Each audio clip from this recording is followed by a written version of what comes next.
Hey guys, and welcome to this next video. Today we're gonna discuss the most important steps to start your piano journey and so that you can play your favorite songs as soon as possible on the piano. And I would say let's just dive into it. So the first step is the environment, where to place your piano, your keyboard. I would recommend you to place it somewhere where you can see it and where it reminds you that you can just play the piano whenever you want to. So I do not recommend to place it somewhere in the basement and that you have to pull it out every time you want to play and remove the dust from it. Place it somewhere in the living room, for example, so that it reminds you and inspires you every day to sit down and play a little bit, okay? And you can also, for example, light a candle. Like I have, for example, I have here a little candle.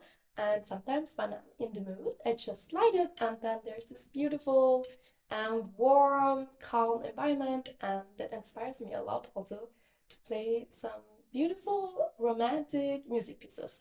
And so I would definitely recommend you to get a candle. So yes, the second step is how much should you actually practice? So I get a lot of questions, should it? How much should you practice? What's good? What's enough? Um, so I always say consistency is the key. So I would recommend you to play 10 to 15 minutes a day. That's already enough. Unless you want to become a concert pianist or something like that. And then, of course, you have to practice a little bit more. But other than that, 10 minutes a day is totally fine. If you do that 6 times a week, for example, that's pretty great actually, okay? You can do a lot with that. Um, so take the pressure out and just play whenever you want to. Um, but 10 minutes a day would be already awesome, okay? Um, yes, and then the next step, the third step, is the practice strategies, okay? There are three of them. So the first one is know your piano. What do I mean by that? I'm going to show you that in a minute. The second one is hand coordination. So if you are a beginner, it's pretty difficult to coordinate your right and your left hand together. That's totally normal. So please be patient with yourself. I'm also going to give you some exercises for that. And then the third one is your songs, the music pieces you want to play. So the songs you actually want to play that initially inspired you to learn the piano in the first place, right? So I want that you play the songs you want to play and that keep you motivated, okay? Um, and we do that at the end of this lesson, okay? So we're gonna play a pop song together. Yes, so let me show you these three strategies now, okay? So, what I mean with know your keyboard is that you know, for example, that here you have your twins and here you have your triplets, okay? And you have that on your piano, okay? They always repeat the twins and the triplets, okay? And now you can remember that beneath the twins here you have the C, okay? And then two notes beneath the C, you have the A. And then you can just remember the alphabet. You know the alphabet. I assume that. A, B, C, D, E, F, G, and then we start again with A. Okay. So you can remember the alphabet and start with the A. You can also try a little game and start saying the alphabet, but beginning with the C, for example. So C, D, E, F, G, A, B, and then again C. And then you can try to say it when you begin with the F, for example. F, G, A, B, C, D, E, and F, okay? If you want to challenge yourself, you can also try saying it backwards. So, for example, you start with the A, then you go G, F, E, D, C, B, A. Okay, so that will help you to get to know your keyboard, your piano a little bit better.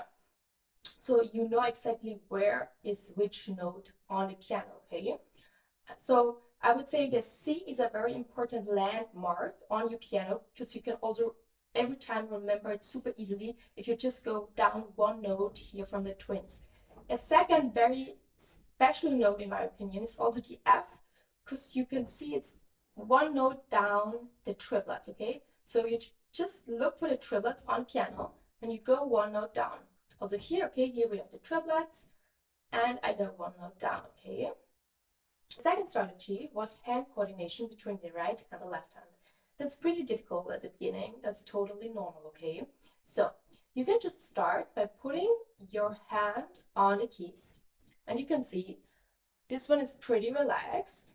And you can also see my fingers are a little bit curved.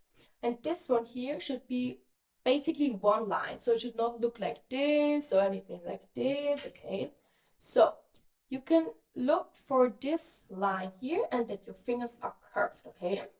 And then remember to always be very flexible here, okay? So when you're playing like this, there's something wrong, okay?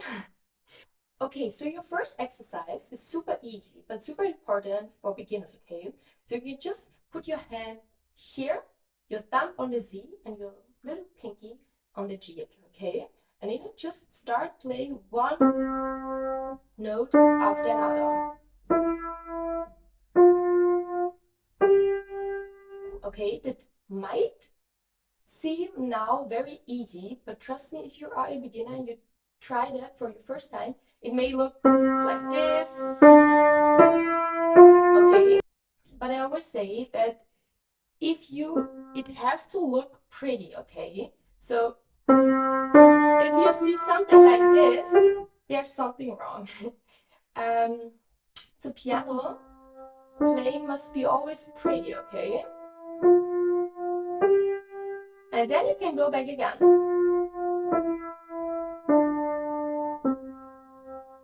And it's very important that the fingers play isolated. So if you play with your thumb or with your second finger, that the other fingers don't do this at the same time, okay? So don't do something like this. Or sometimes the fingers like to go up like this. So then you just put them down again, okay? So they are always on the keys. And you can try playing it double. Every note double. And then you do the same with your left hand. So you start with your pinky on the C, and with your thumb you are on the G. So you start.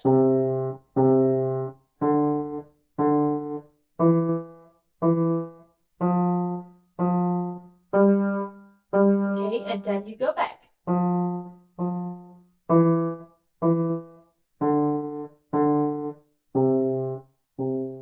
Perfect. And now you can try to play together, okay?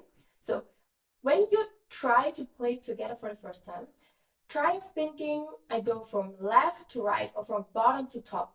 Don't try to think like, okay, my thumb is not going with my pinky and then my second finger here with my fourth finger. That's not gonna work. That's just too much for your brain, okay? To just think and go from bottom to top, okay? Bottom, one up, another up, another up, and you go down together again.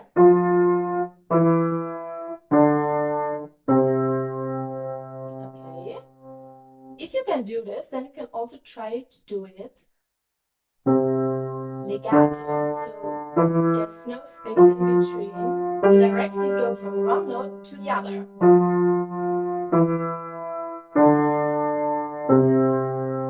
But this one is already a little bit advanced, so I would just recommend you to start with playing like this, okay?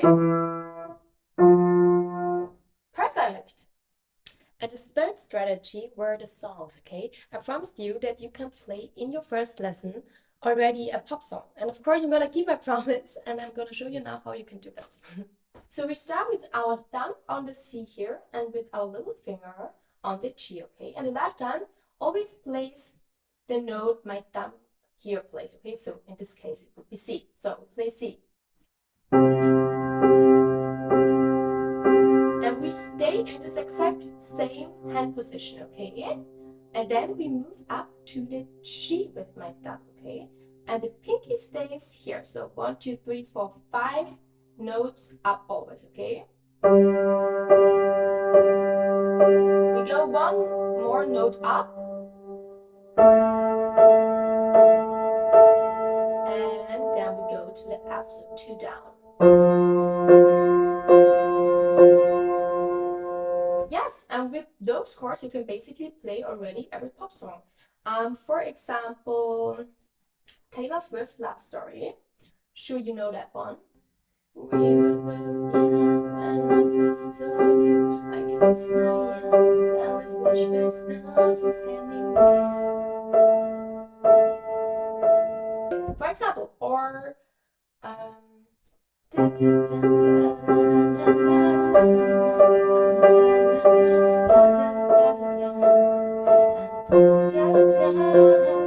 excuse me, I do not know the lyrics for this one now. But I think you get the idea, okay? So you could play really a lot of pop songs with those chords. Yes, so I hope these tips will help you on your piano journey. If you want to join a piano community where pianists support pianists and you also get feedback from me and so on, then just click the link down below. I'm happy to get to know you. And yes, don't forget to leave a thumbs up. I would really appreciate it. And I would say I see you in the next video. Much love.